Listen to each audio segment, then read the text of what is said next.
전 시간에 우리 색료, 그 다음에 염료에 대해서 얘기를 했었죠. 그죠? 자, 이 시간에는 자, 두 번째 안료, 색채 관리 안료에 대해서 한번 알아보도록 하겠습니다. 자, 안료가 뭐예요? 물과 기름이 녹아요, 안 녹아요? 안 녹죠, 그죠? 그래서 뭐가 필요하다 그랬습니까? 전색제라는 게 필요합니다. 전색제. 그래서 전색제라는 것은 하나의 접착제라고 보시면 돼요. 색을 어떻게 하는 거야? 우리가 매개체에다 이렇게 발라서 붙이는 거라고 보시면 되겠습니다. 무슨 말인지 아시겠어요? 네. 자, 그래서 안료라는 것 자체는 이제 대표적으로 어떤 종류가 있는지 한번 알아보도록 하겠습니다. 대표적으로 두 가지가 있습니다. 하나는 뭐가 있느냐? 자, 두 가지로 나누는데 보통 무기안료라고 하는 게 있어요. 무기안료. 무슨 안료? 그 다음에 또 하나는 유기안료라고 나눕니다. 자, 마찬가지로 우리 전 시간에 색소에 대한 이야기를 했었죠. 그죠? 전 시간에 식물 색소랑 동물 색소를 얘기했는데 마찬가지 안료 안에도 색소가 있어요, 없어요? 있어요. 그죠? 그래서 보통 무기안료는요. 어떤 색소냐? 무기색소예요. 무슨 색소? 무기색소예요. 유기안료는 무슨 색소예요? 유기색소예요. 이걸 구분하는 기본적인 구분하는 것은요. 이것을 어떻게 화학적으로 조성하느냐에 따라서 화학적 조성에 따라서 구분을 하는 겁니다. 무슨 말인지 아시겠죠? 그래서 이 안에는 다양한 화학식들이 많이 나와요. 자, 그러면 여러분 무기라는 것과 유기를 구분하는 아주 중요한 구분하는 기준이 뭔지 아십니까? 자, 뭐냐 그러면 탄소입니다. 뭐라고요? 탄소 성분이 무기는 있어요, 없어요? 없는 거예요. 유기는 뭐예요? 있는 거예요. 그래서 탄소가 있느냐 없느냐에 따라서도 무기와 유기안료를 구분하기도 합니다. 무슨 말인지 아시겠어요? 예? 자, 그러면 먼저 무기안료에 대해서부터 우리 한번 알아보도록 하겠습니다. 자, 무기안료에 대해서 알아볼게요. 자, 무기안료는 주로 뭐라고 보시면 되냐면요.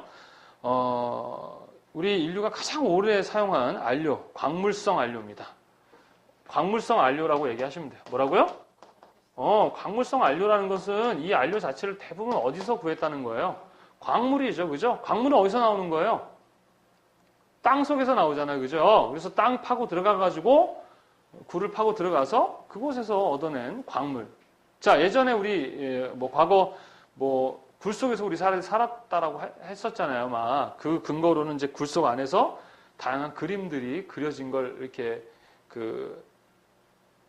발견되는데, 자, 거기에 보면 이제 다양한 색들이 칠해지고 하는 것들 대부분이 뭐예요? 동물 속에 있는 광물을 이용해서 그림을 그렸다고 보는 거죠. 그러면은 그 광물 자체가 이제 하나의 뭐예요? 무기안료란 말입니다. 아셨습니까? 그래서 광물성 안료는요, 이 천연 광물 자체를 가공하거나 분쇄하여서 만들어내는 안료를 우리는 무슨 안료? 무기안료라고 합니다. 그래서 예전에 사용하는 과거의 유약이나 동물 벽화에 사용되었던 산화철, 산화망간, 목탄 이런 거, 목탄화도 있죠, 우리 그죠? 네, 그런 것들이 바로 무기안료입니다. 근데 이 무기안료는요, 상당히 어떤 것이 장점을 갖고 있느냐 그러면 일단은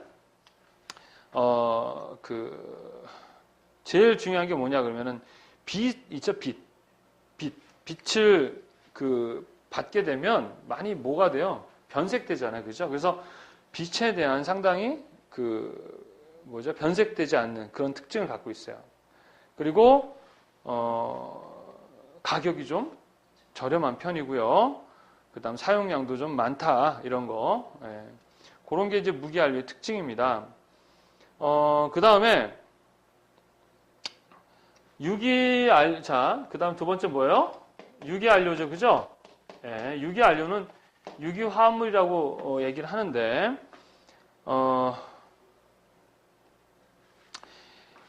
자, 착색력이 좋다라는 것은 선명하다는 것과 상당히 연관이 됩니다. 아셨습니까? 그래서 무기안료에 비해서 유기안료가 어때요?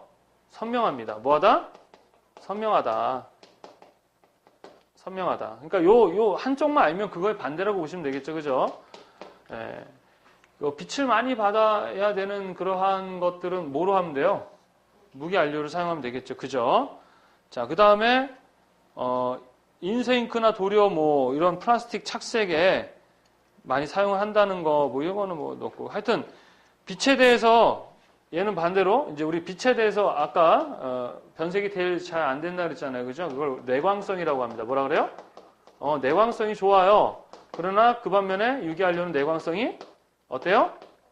좀 떨어진다. 뭐 전혀 없는 건 아닌데, 좀 변색이 잘 된다. 알겠습니까? 예. 그 다음에, 종류는 뭐에 비해서 많아요? 유기안료에 비해서 어때요? 종류가 또 많다. 이렇게 보시면 됩니다. 그리고 또 하나, 무기안료는 내광성만 뿐만 아니라 내열성에도 강합니다. 뭐라고요? 내열성, 열에 강합니다. 반대면 어떨까요? 유기안료는 내열성도 어때요? 좀 떨어지겠죠. 그죠? 예, 그래서 이러한, 그리고 가격이 비교적 저렴하다. 그죠? 얘는 가격이 비교적 좀 안 저렴하다. 이렇게 보시면 되겠죠. 그죠? 그래서 얘나 다 마찬가지 그냥 일반적인 인쇄 잉크에도 다 사용합니다. 도료에도 쓰고요. 뭐 다 써요. 똑같이. 예, 그래서 그런데 이제 특징 중에 하나인 내열성과 내광성 때문에 어때요? 빛에 노출되어지는 그런데 뭐 자동차라든가 또는 뭐 건축 관련한 이런 도료나 이런 데서는 이 무기안료를 사용하면 되겠습니다. 자, 우리가 포스터 물감 있잖아요. 사용할 때 포스터 물감도 마찬가지로 무기안료가 있고 유기안료가 있고 그렇습니다. 예. 자, 그래서 무기안료는 안료는 불투명하다, 투명하다, 불투명하다라고 했었죠, 그죠? 예, 투명하지 않다라고 얘기했었습니다. 자, 이렇게 해서 기본적으로 무기안료와 유기안료를 나누는데, 자, 무기안료는요, 색을 나타내는 다양한 것들이 있어요. 뭐 백색 안료라는 게 있습니다. 백색 안료는요, 우리 산화 아연, 뭐 산화 타이타늄, 실버 화이트 같은 것들이 백색을 나타내는 안료들이에요. 광물들이에요, 광물들. 적색 안료는 벵갈자, 버밀리언, 카드뮴 레드 이런 것들입니다. 그래서 적색 안료 우리 버밀리안이라는 색이 있어요. 이제 우리 사용하게 되는데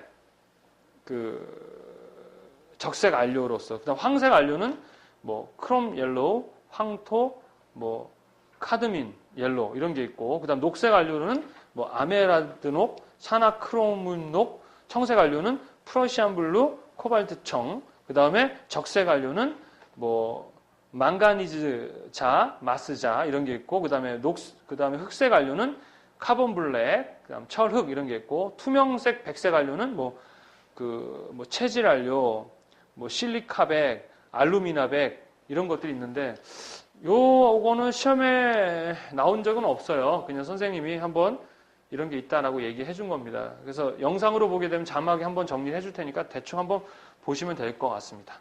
알겠나요? 네. 자, 그 다음에 이제 시험에 또 많이 나오는 게 뭐냐 그러면 화염 테스트 시 나타나는 원자와 색깔이라는 그 부분 또 시험에 많이 나와요. 자, 우리 금속에 대한 얘기를 할 때, 자,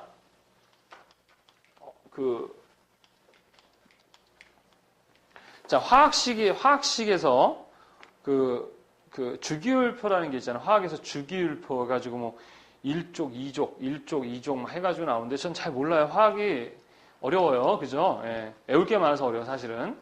일단은 알카리 금속이라는 게 있죠. 그죠? 자, 먼저 알카리 금속. 뭐라고요? 알카리 금속. 알카리 금속이 보통 주기율표의 1족입니다. 1족. 그래서 맨 첫 번째 라인에 있는 애들을 얘기해요. 그래서 보통 리튬, 뭐요? 리튬. 알카리 금속 자체가 리튬, Li. 그 다음에 나트륨. 자, 나트륨 NA죠? 그죠? 그 다음에 뭐예요? 칼륨. K. 그 다음 뭐가 있습니까? 루비듐. 뭐라고요? 루비듐은 RB. 그 다음에 세슘. 네, 세슘. 요 5가지가 뭐예요? 알카리 금속입니다. 주기율표의 첫 번째 라인으로 있는 애들입니다. 그래서 그 알칼리 금속은요, 그 공기나 물과 쉽게 반응을 해요. 그래서 이런 나트륨에 이런 거 만약에 공기랑 물이랑 이렇게 닿으면 어떻게 돼요? 폭발해요. 그래서 보통 얘네들은요, 어디에 그 보관을 하냐 그러면 보통 석유에 넣어서 보관을 합니다. 그래서 이 연구실 같은데 이 나트륨 같은 거 이거 되게 잘 보관을 해야 돼요. 잘 산화되거나 물에 이렇게 되면 뭐 한다? 네, 폭발합니다. 그래서 보통 공기와 반응하면 산화가 되면서 산화물이 되고 물과 반응하면 수소가 되는 거예요. 우리 수소포탄 들어보셨죠? 그죠? 네. 자, 하여튼 그런 거가 이제 이 알칼리 금속의 특징이라고 얘기를 합니다. 그래서 보통 얘네들이 뭐 산화가 되거나 했을 때 나타나는 색을 보게 되면 일단은 리튬은 빨간색을 나타냅니다. 뭐라고요? 네, 리튬은 빨간색이 보이고요. 나트륨은 어떻습니까? 노란색이 보입니다. 뭐라고요? 노란색. 칼륨은 보라색, 자색. 그 다음에 루비듐은 빨간색입니다. 그 다음에 세슘은 파란색이 보입니다. 알겠나요? 그래서 나트륨이 산화되거나 하면 빛이 보이게 되면 어떤 빛이 보여요? 노란빛이 보인단 말입니다.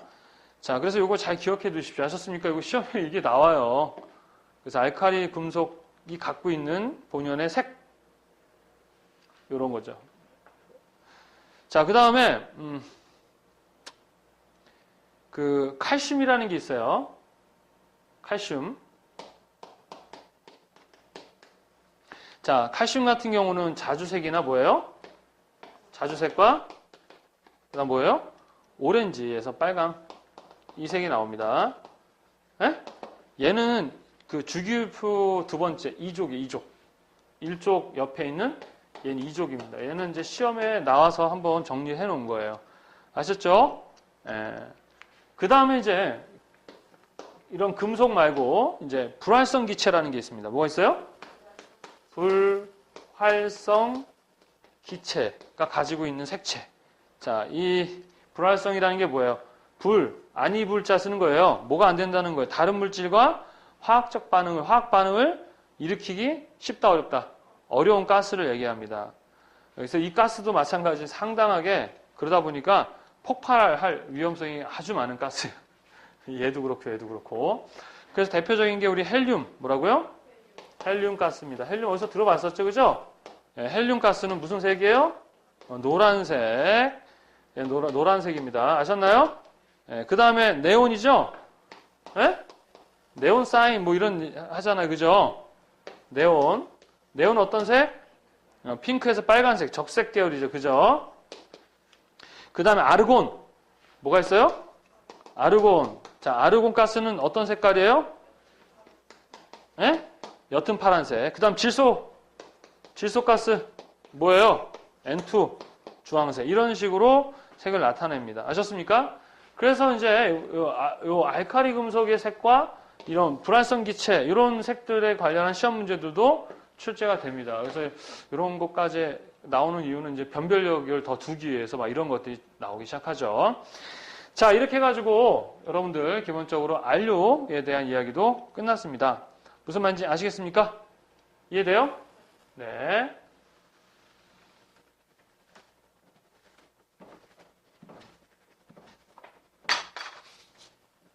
자, 그러면 우리가 첫 번째 뭐 배웠어요? 염료에 대해서 배웠죠.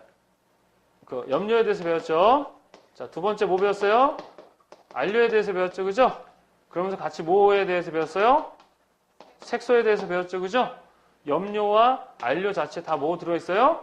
색소가 들어있어요. 예. 자, 그 다음에 이제 우리 이제 생료를 공부를 하고 있죠. 그죠? 자, 생료 공부를 하고 있어요. 그죠? 자, 그럼 생료 중에 특수 생료가 있습니다. 뭐라고요? 특수 목적 생료. 염료가 됐든 안료가 됐든 뭐가 있어요? 특수한 목적으로 사용하는 생료가 있어요. 우리 교재에도 나와 있는데, 자, 첫 번째는 식용염료입니다. 뭐라고요? 식용염료. 이거 뭐 하는 거예요? 식용염료는 뭐에 쓰는 염료예요? 먹거나 바르거나 우리 인체에 사용해도 무해한 그러한 염료를 우리는 보통 식용염료라고 합니다. 그래서 식품이나 의약품, 화장품의 착색에 사용하는 그런 염료를 뭐라 그래요? 이 염료 내 물과 기름에 녹아요, 안 녹아요? 녹네요, 그죠? 예. 그래서 여기는 어떤 게 있냐 그러면은 뭐 안토시안, 우리 전 시간에 배웠었죠, 그죠? 식물 색소 많이 쓰네, 그지? 안토시안, 프로보노이드, 아조게, 안트라키노겐 같은 색소가 포함된 염료를 가장 많이 사용합니다. 아셨습니까? 예. 우리나라는요, 보통, 합성염료 10가지랑, 그 다음에, 알루미늄 레이코라고 그래서 6종 해가지고, 식물색소가 16종이, 예, 이렇게, 아니, 저기 뭐죠? 식용염료를 16개가, 사용되고 있어요. 더 늘 수도 있고, 더 빠질 수 있어요. 매번 바뀔 수 있겠죠? 자, 이해하셨어요? 식용염료, 알겠죠? 두 번째. 형광염료라는 게 있습니다. 뭐가 있어요? 형광염료라는 것은 뭐냐면요. 그 흰색이 백색도를 상당히 어떻게 높이는 겁니다. 알겠나요? 흰색. 이 형광염료라는 것은 흰색이 되게 만드는 거예요. 완전 백색으로 만들어주죠. 근데 양을 너무 많이 쓰다 보면 뭐가 됩니까? 나중에는 청색이 나타나는 거예요. 그래서 형광염료 그럼 뭐라고 생각하면 되는 거예요? 흰색, 백색이 돌게 만드는 그러한 염료다. 이렇게 보시면 되겠습니다. 아셨습니까? 네. 자, 그 다음에 인조염료라 그래서 자, 세 가지가 있는데 첫 번째가 직접염료 뭐라고요? 네, 직접염료, 그 다음에 뭐 염기성 염료, 산성 염료 이런 게 있는데 인조염료는요, 자, 종류가 상당히 많습니다. 이건 뭐 특수 목적이라기보다는 별도. 하여튼 식용염료나 형광염료가 뭐요? 특수 목적 생료고요. 자, 그 다음에 이제 천연염료도 있었지만 인조염료도 있겠죠, 그죠? 염료 자체, 그죠? 인조염료에는 뭐 직접염료는 뭐냐? 그럼 직접 내가 뭐예요? 용해시켜서 염색하는 뭐 그런 것들을 직접 염료라고 하고, 그 다음 뭐 염기성 삼성염료 이거는 그냥 대충 한번 읽어보시면 될 것 같고요. 상당히 인조염료는 그 종류가 되게 많아요. 그리고 제조 회사에 따라서 명칭도 되게 다양합니다. 그거 다 외울 수 있나요? 실제 그 염색하는 회사에서 이렇게 염색하시는 분들 보면은 이 염색 뭐죠?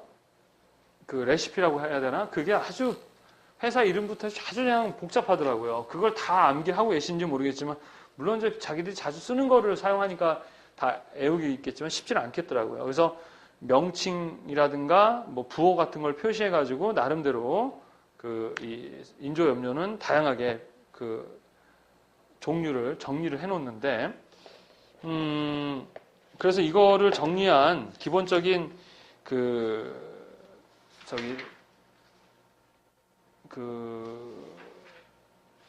책자가 뭐냐면 컬러 인덱스라는 거예요. 뭐라고요?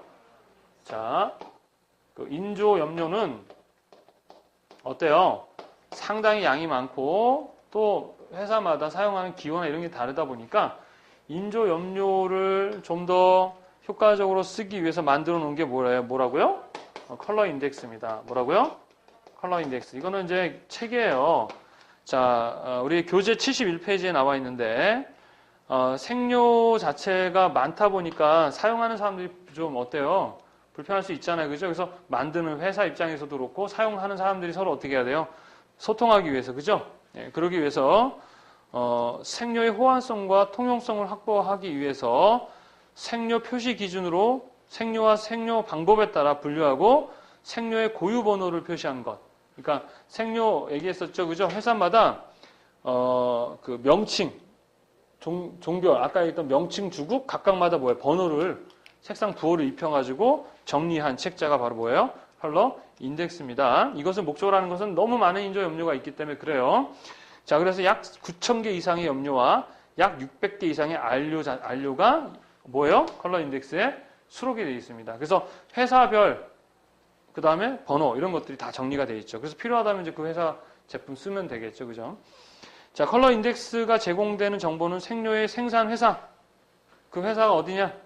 그럼 회사도 광고가 되겠네, 그죠? 예. 그래서 색료의 화학적 구조는 어떻게 되어 있느냐? 색료의 활용 방법, 염료, 안료의 활용 방법과 견내성. 견내성은 뭐냐면요. 변색하지 않는 물리적 힘이에요. 그러니까 우리 뭐 색이 좀 염색하더라도 막 물이 빠진다든가 또는 색이 변색되다든가 이런 게 있으면 좋은 염색입니까? 아니죠. 그러니까 견내성이 어때야 돼요? 좋아야 되겠죠, 그죠? 착색 자체, 착색, 색을 입힐 때 견내성이 좋아야 된단 말이죠. 그런 것들, 그다음 활용 방법, 그 다음에 실제 그 색, 디지털 기기와의 어떤 색차. 그러니까 실제 우리가 모니터에서 보는 색과 실제로 사용했을 때의 그 색료의 색의 차이는 상당히 클 수도 있어요. 그렇죠? 빛의 색이기 때문에. 그래서 그런 것들을 수록해 놓은 뭐예요?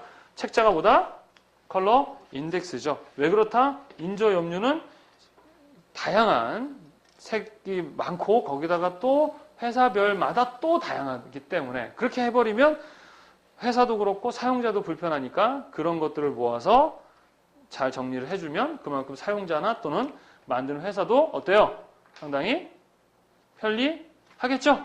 네, 그래서 이렇게 했다라는 거 이해하셨습니까? 그래서 컬러 인덱스를 물어보는 시험이 가끔 나와요. 자, 우리가 뭔가를 만들고 뭔가를 개발하는 것은 다 목적이 있죠. 왜 만드는 거냐? 그럼 다들 편하게 지내고 싶어서 그런 거예요. 네? 그리고 우리는요, 생존을 목적으로 한단 말이에요. 얘기했잖아. 나 없어지면 이 세상 아무리 좋은 거 나와도 소용이 있어 없어요. 없죠. 그렇다 보니까 나를 위해, 나의 생존, 내가 이 세상에서 존재해야 하는 어떤 생존과 상당히 연관이 돼 있기 때문에 사람들은 자기밖에 생각 못하고 자기 이익을 위해서 뭔가를 하게 돼 있단 말입니다. 자, 하여튼 이런 것들도 만드는 이유는 바로 편리하고 또 결국 편리함, 나를 위한 거예요. 남을 위해서 만들었지만 결국 그것은 나를 위한 것이죠. 그래서 이게 참 웃긴 건데 남을 위한 게 곧 나를 위한 거라는 그 개념인데 나중에 색채 디자인 배울 때 한번 좀 구체적으로 이야기를 하겠습니다.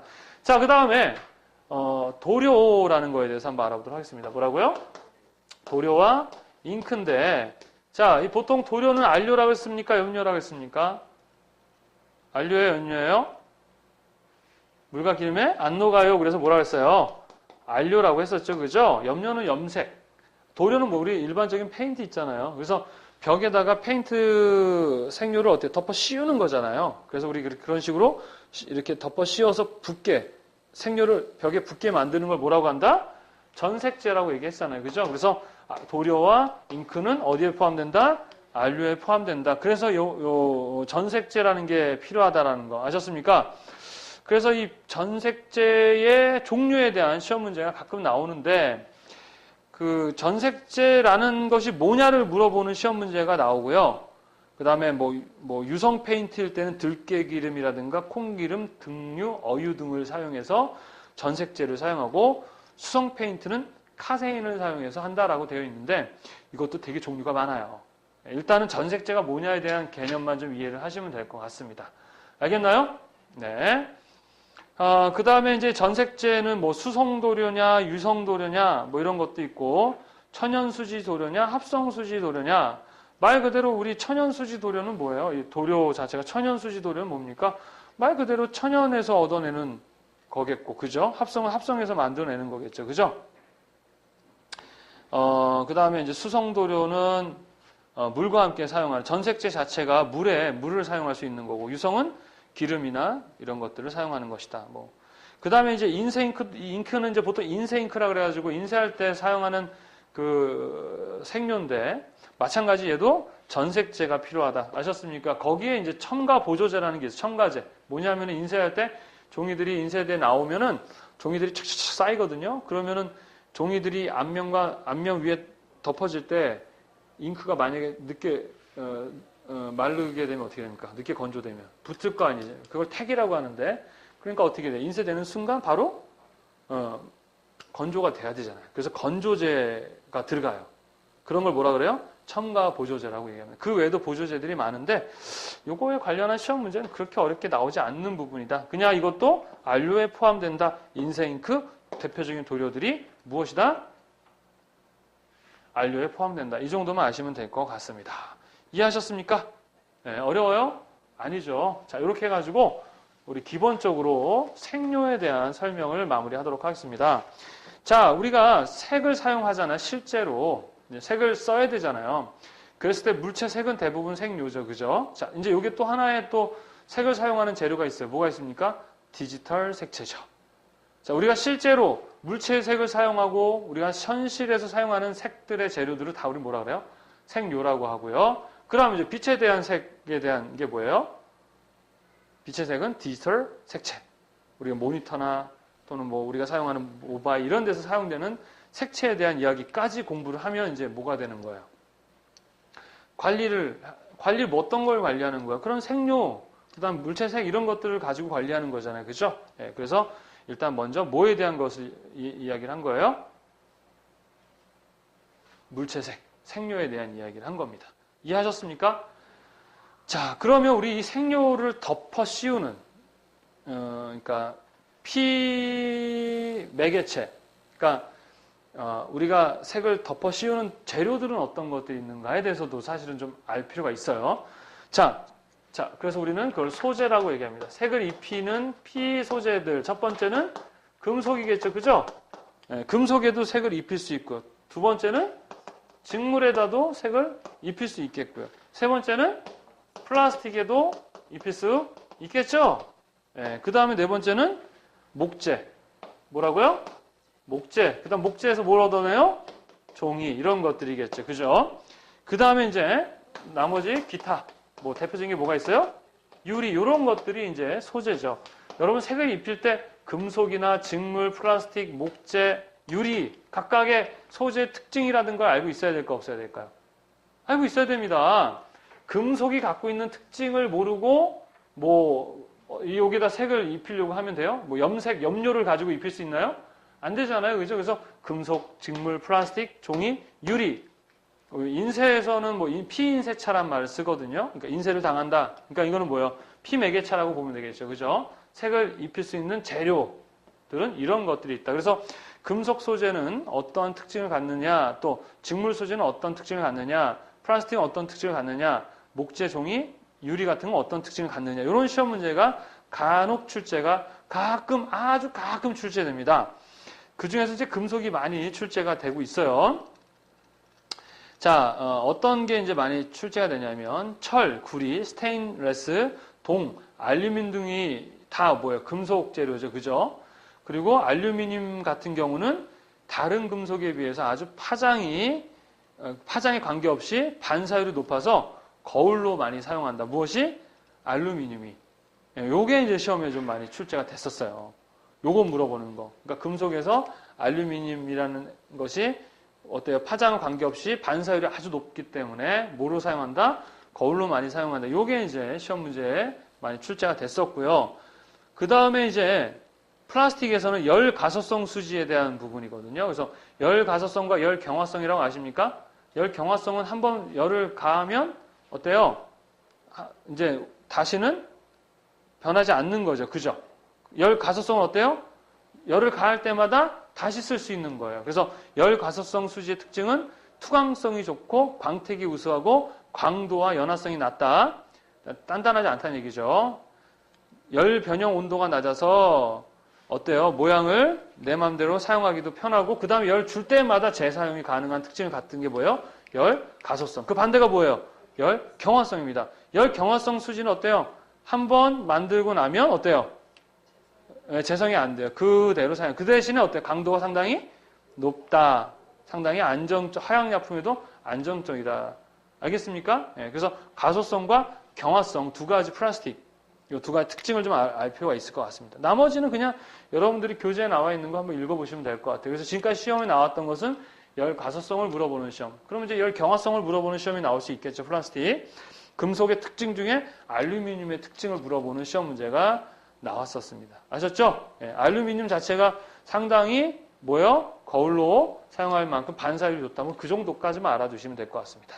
자, 이렇게 해가지고요. 우리 기본적으로 색료, 색채의 원료와 그 다음에 그 소재에 대해서, 색채와 소재에 대한 부분을 마무리하도록 하겠습니다. 어렵나요? 아니죠? 자, 다음 시간에는요. 측색에 대해서 알아보도록 하겠습니다. 측색이라는 건 말 그대로 색을 측정하는 걸 얘기하겠죠. 그죠? 왜 측정할까요? 관리하려면 측정을 해서 정확하게 수치화시키고 또 그것을 또 관리 차원에서 또 전달을 해야 되고 이런 것들을 하기 위해서는 반드시 측색이라는 게 필요합니다. 그래서 다음 시간에는 측색에 대해서 알아보도록 하겠습니다. 자, 수고하셨습니다.